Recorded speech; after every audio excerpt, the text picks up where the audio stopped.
Honda, walang duda na napakaganda. Solid sa mga GDM lovers dyan. Shout out mga boss. Ayan. So itong unit na to is Honda Prelude. Napaka solid, napaka rare. Diba? Mas rare pa to sa Civic. Ayan, so may ginagawa kami. Hindi ma-open yung lock dito. Ayan mga boss, sports type siya.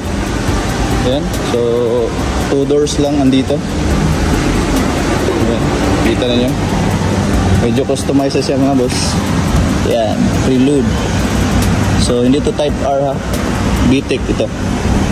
Ayan, naka full exhaust.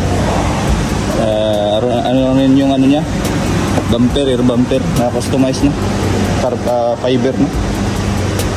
So ito yung loob niya, para lang ding ano siya, tawag natin dito Civic yung loob niya, pero mas tawag natin ito mas advanced kasi sports type siya.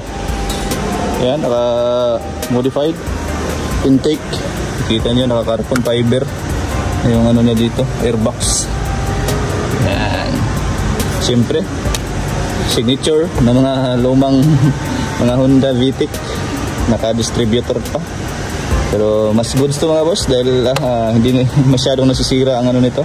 Hindi gaya ng mga bagong engines ngayon, ang bilis masira ng mga ignition coil.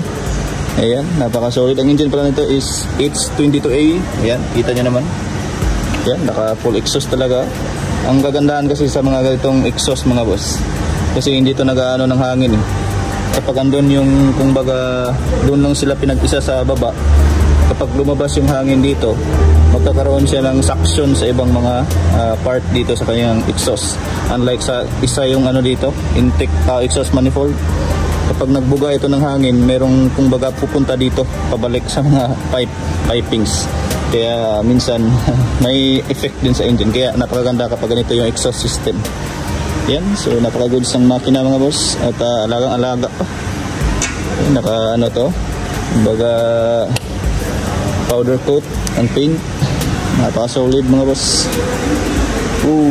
Napaka-rare nito. Original Honda NSX yung kanyang mga brakes. I think original yan sa Honda. At one thing mga boss, ang likuran nito is lumiliko. Yan. So lumiliko po ang likuran nito. So meron siyang rear steering, katulad ng tawag natin dito, yung Skyline na Nissan at iba pang mga units mga boss. Usually sa mga ano, kapag lumiliko ka, cornering, napakaganda nito mga boss. Dahil nga lumiliko yung likuran at saka yung harapan. So slight lang naman ang liko doon, unlike dito. Pero yun nga, napaka-goods mga boss.